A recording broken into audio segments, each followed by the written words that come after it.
먼저 이전에 설교의 이야기를 좀 하면 아브라함의 아내 사라가 죽었습니다. 창세기 23장 1절 말씀을 보면 27세의 나이로 죽었어요. 아내 사라가 죽고 난 다음에 아브라함이 느꼈던 감정을 NIV 번역은 에일리언이라는 표현을 썼습니다. 그 표현처럼 아브라함은 자신이 마치 외계인 같다고 느꼈습니다. 나그네로서의 고독은 더욱 깊어졌고 외로움은 그의 전 삶을 지배하였습니다. 여러분, 사라가 127세, 아브라함은 사라보다 10살이 더 많습니다. 그러니까 137세. 그러면 한 30대에 결혼을 했을지라도 100년 전후의 삶을 함께 살던 내 몸 자체가 되어버린 그런 여인 사라가 내 옆에 없다. 여러분, 아브라함이 얼마나 힘들었을지 충분히 짐작할 수 있을 것이라고 생각합니다. 그런데 24장 1절에 기록이 조금 이상합니다. 아브라함이 나이가 많아 늙었고 여호와께서 그에게 범사의 복을 주셨더라. 지금 아브라함은 137세가 넘은 할아버지예요. 여러분, 137세의 할아버지에게 복은 무엇일까요? 137세 할아버지에게 복은 뭘까요? 일반적으로 그 나이의 복은 자손의 복입니다. 그런데 자식은 달랑 이삭 하나밖에 없어요. 그런데 뭔 복이에요, 이게? 뭔가 이상하죠. 뿐만 아니라 137세가 넘었는데 그때 타는 벤츠는 무슨 의미가 있겠어요? 운전이나 할 수 있겠습니까? 눈도 흐리고 손도 떨리고 발은 힘도 없고 그 나이에 좋은 차가 무슨 의미가 있겠어요? 아무 의미가 없는 거예요. 엉망인근 의미가 없습니다. 좋은지 역시 의미가 없어요. 그러니까 지금 아브라함에게 일반적인 사람들이 아는 복이라고 하는 것은 이제 없습니다. 그럼 여러분, 이 아브라함에게 말한 복은 뭘까요? 여호와께서 그에게 범사의 복을 주셨다라고 얘기하는 이 복은 무엇일까요? 24장 2절부터 그 복의 내용이 무엇인지 찾아봤지만 없습니다. 우리가 복이라고 부를 만한 것이 전혀 없어요. 그런데 여러분, 없는 것 같지만 사실은 있습니다. 24장 1절에 그 말씀을 쓰고 24장 2절부터 엉뚱한 이야기처럼 쓰여져 있을지 몰라도 그게 아브라함에게 주신 하나님의 복입니다. 그 복의 내용이 무엇인지를 함께 이 시간에 알아보려고 합니다. 여러분, 아브라함이 자신과 오랫동안 함께한 늙은 종에게 부탁을 합니다. 뭘 부탁하냐면 아들 이삭의 신부를 구하러 고향에 좀 다녀오라고 하는 거예요. 그 고향이 어디냐면 메소포타미아 지역에 있는 하란입니다. 근데 여러분, 여기 한 가지 좀 이상한 점이 있어요. 아브라함의 이야기를 처음으로 돌아가서 하나님께서 아브라함을 부르시고 아브라함이 그 부르심에 응답하여서 고향을 떠났잖아요. 그때 아브라함이 떠난 곳은 갈대아 우르입니다. 그런데 이상하게도 지금 아브라함은 그 갈대아 우르를 고향으로 말하지 않고 하란을 고향으로 말하고 있어요. 갈대아 우르는 메소포타미아 아래 지역이고 거기서 거슬러 올라가서 티그리스, 유프라테스 강의 상류 지역에 하란이 있습니다. 그러니까 지리적으로 완전히 다른 곳이에요.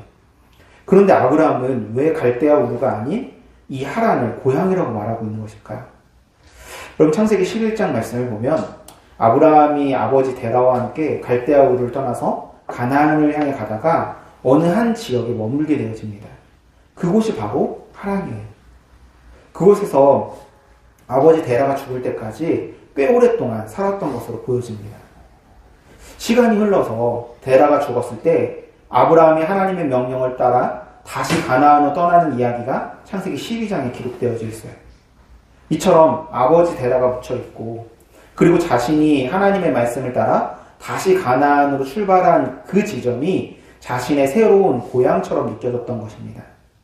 여하튼간에 아브라함이 늙은 종에게 자신의 허벅지 밑에 손을 넣고 맹세하게 하며 부탁을 합니다. 이는 당시에 고대 근동에서 가장 강력한 엄숙한 맹세를 할 때 취하는 자세로 엄숙한 맹세인 만큼 불복종 시 저주를 받게 되리라는 경고의 의미가 포함되어져 있는 겁니다. 그러니까 그렇게 강력하게 지금 부탁을 하고 있는 건 뭘 부탁하냐면 내가 너에게 하늘의 하나님, 땅의 하나님이신 여호와를 가리켜 맹세하노니 너는 내가 거주하는 이 지방 가나안 족속의 딸 중에서 내 아들을 위하여 아내를 택하지 말고 내 고향 내 족속에게로 가서 내 아들 이삭을 위하여 아내를 택하라. 그럼 창세기 12장 4절 말씀을 보면 아브라함이 하란을 떠날 때 나이가 75이었어요. 산술적으로 사라가 127세에 죽었기 때문에 10살 많은 아브라함은 최소한 137세까지 가나안에서 살았단 말이에요. 그렇다면 최소한 62년 이상을 가나안 땅에서 산 셈입니다. 여러분 62년이라면 굉장히 긴 세월이잖아요. 그렇게 긴 세월을 가나안 땅에서 살았지만 가나안은 아브라함에게 속하여 있을 뿐이지 아브라함의 땅이 아니에요. 어떻게 보잖아요. 하나님께서 가나안이라는 땅을 주셔서 약속하신 그곳에 살고 있지만 아브라함에게 있어서 가나안은 약속의 땅이지만 가나안 사람들인 약속의 사람들이 아니었던 거예요. 그것이 그가 62년 동안 가나안과 섞이지 않고 살아온 이유입니다. 가나안에 살지만 가나안 사람이 아닌 삶을 살아온 거예요. 여러분, 이건 굉장히 중요한 개념입니다. 아브라함이 그렇게 살아간 것은 사실 하나님 때문에 그래요. 하나님이 그렇게 살도록 인도해 가신 것입니다. 그렇지 않았다면 아마도 아브라함은 벌써 그 땅 사람들과 결혼하고 애 낳고 그렇게 자손이 번창했을 것입니다. 그런데 하나님께서 막으셨어요.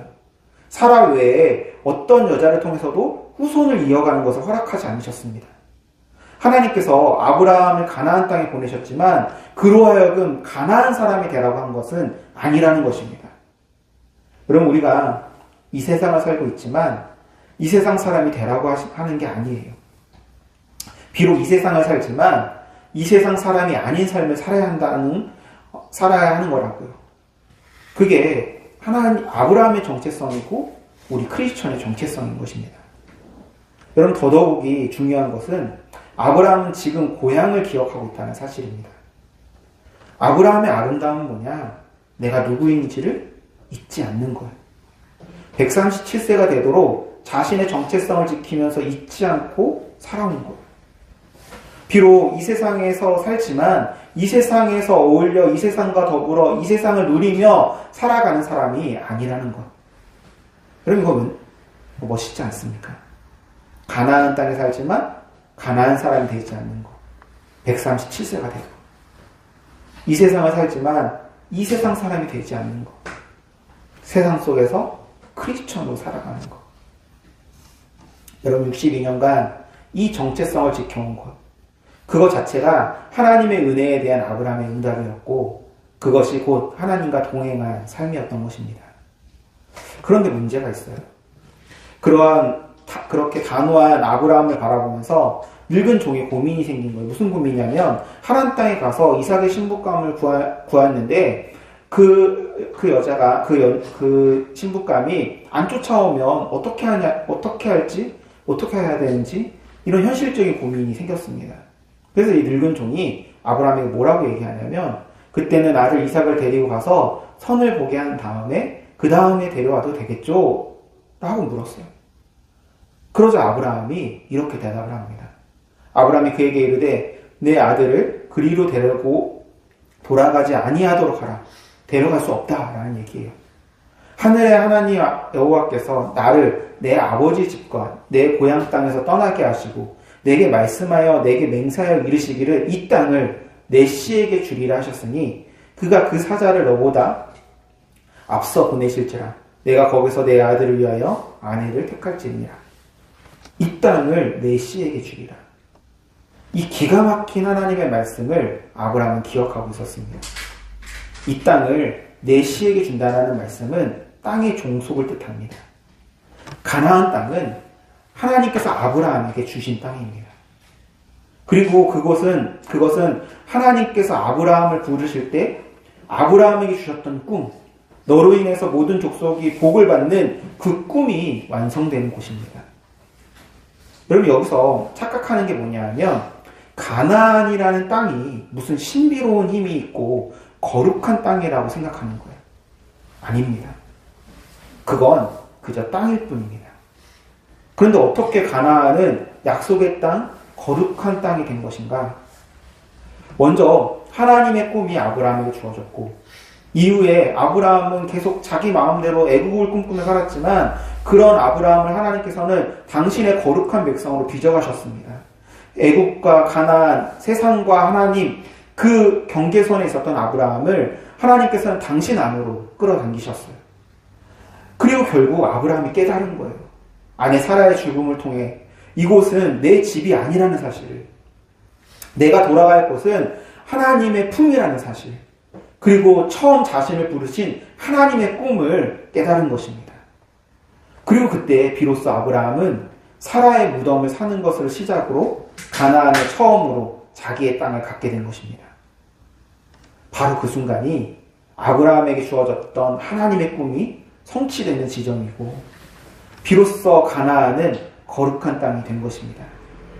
즉, 땅이 거룩한 것이 아니라 아브라함 안에 거하시는 하나님 때문에 아브라함이 거룩한 것이고, 그런 아브라함 때문에 그 땅이 거룩해진 것입니다.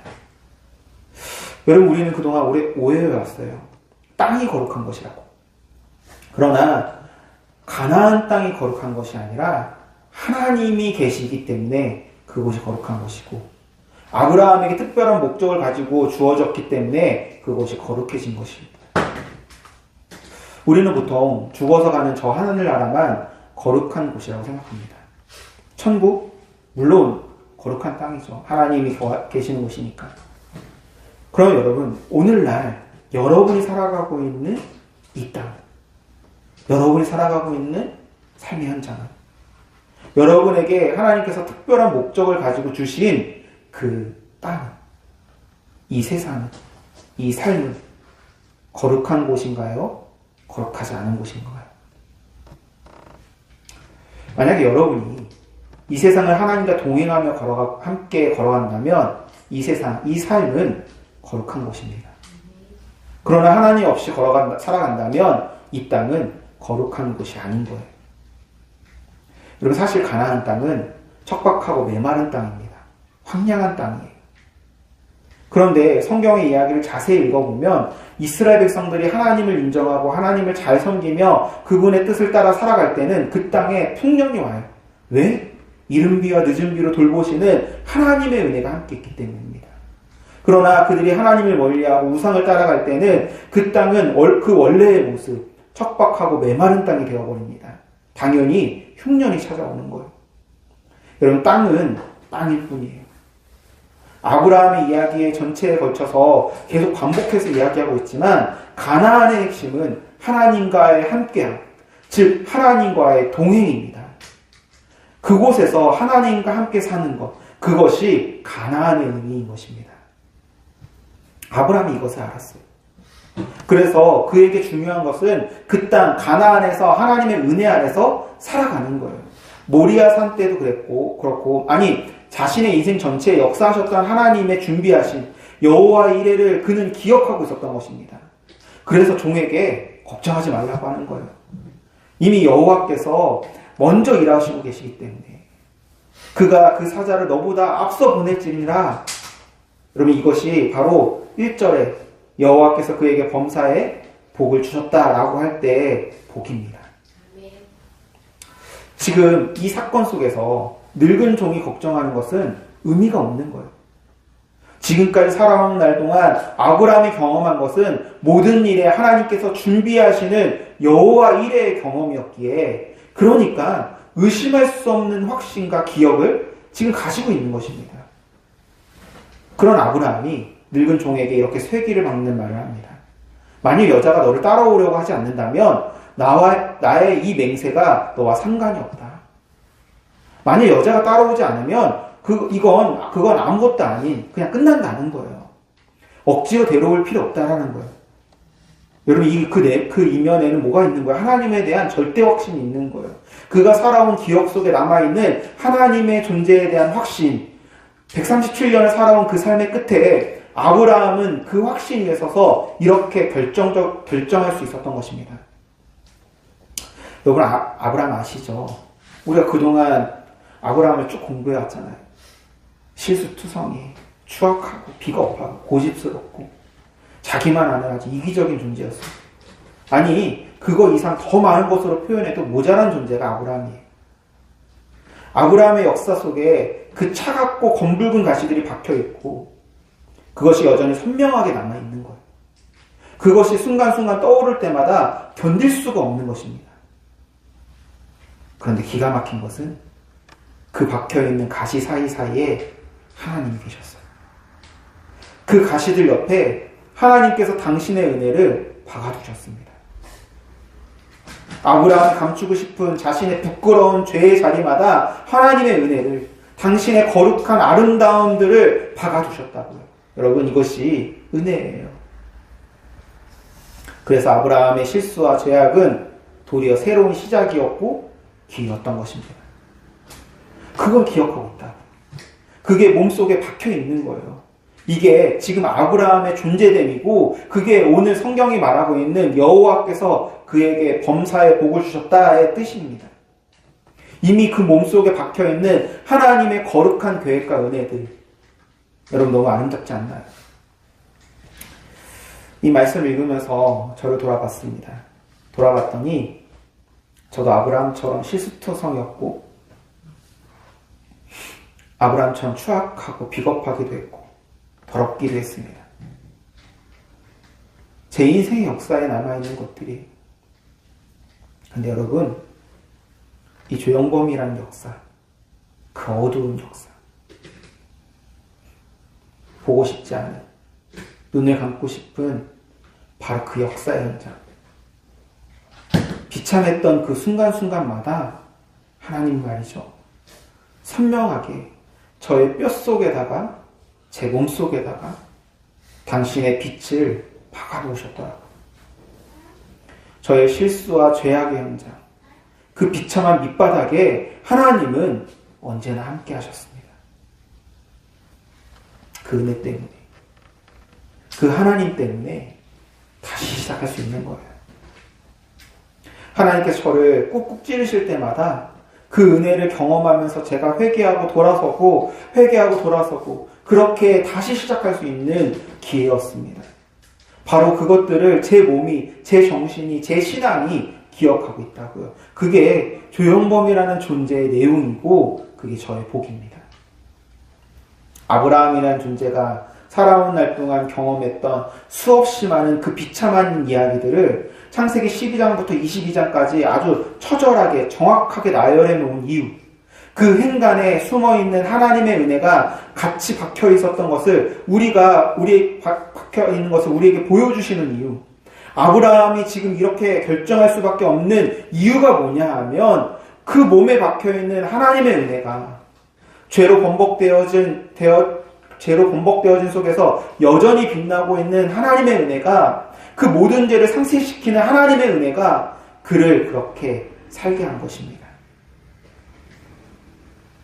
여러분, 저는 이렇게 살아오면서 너무나 큰 하나님의 은혜들을 경험해서 이제는 무엇을 자랑하거나 무엇을 뽐내거나 무엇이 좀 우월하다고 우쭐대거나 뭐 그런 거 잘 못합니다.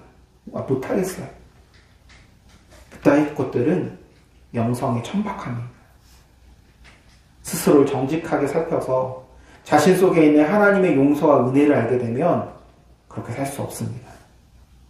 그러면 어떻게 사느냐? 겸손과 순종, 내려놓음과 낮아짐. 그건 기억함의 표현이에요.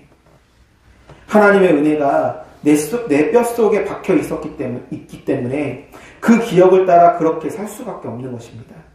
그래서 겸손할 수밖에 없고 순종할 수밖에 없어요. 내려놓을 수밖에 없어요. 낮아질 수밖에 없습니다. 여러분, 하나님께서 여러분을 분명히 축복하실 거예요. 제가 보장합니다. 여러분의 삶을 더 부요하게 하시고 더 갈목하게 하시고 더 놀라운 성과들을 얻을 수 있도록 하나님께서 반드시 이끄실 것입니다. 그런데 한 가지 걱정은 뭐냐 하면 그러한 하나님의 축복은 우리가 의롭고 깨끗하고 정결해서 주어진 것이 아니라는 것입니다. 실패와 잘못, 비참한 가운데 부어진 하나님의 은혜의 결과입니다. 그때마다 우리가 주님 앞에 무릎 꿇었기 때문에 가능한 것이었어요.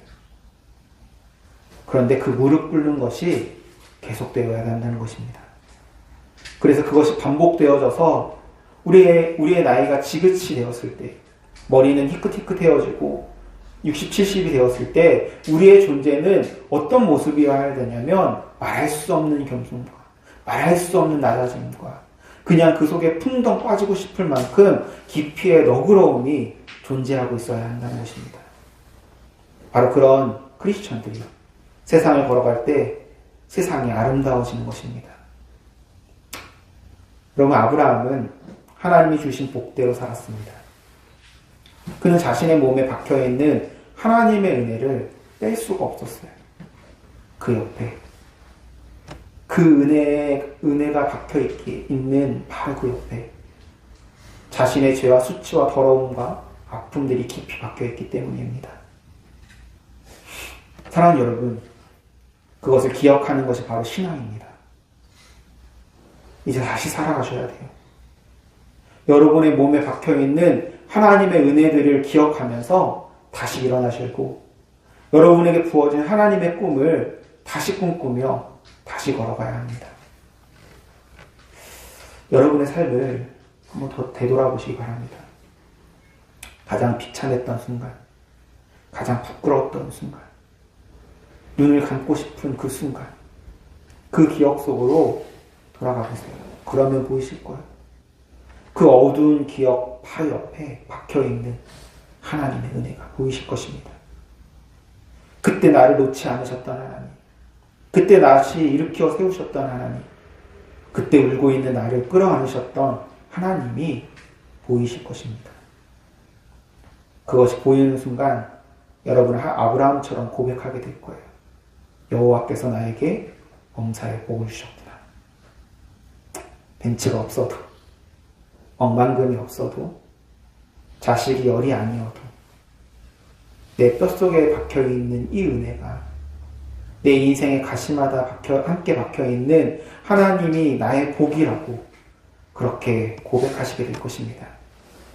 그리고 다시 걸어가시는 거예요. 겸손하게 낮아져서 내려놓으면서 그 은혜를 기억하는 사람답게 걸어가시는 겁니다. 비록 그 삶이 세상에서는 에일리언처럼 외롭고 힘들 수 있지만 하나님 안에서는 가장 복된 사람입니다. 사랑하는 성도 여러분, 우리 모두 그런 사람들이 되어서 이 세상을 아름답게 걸어가게 되기를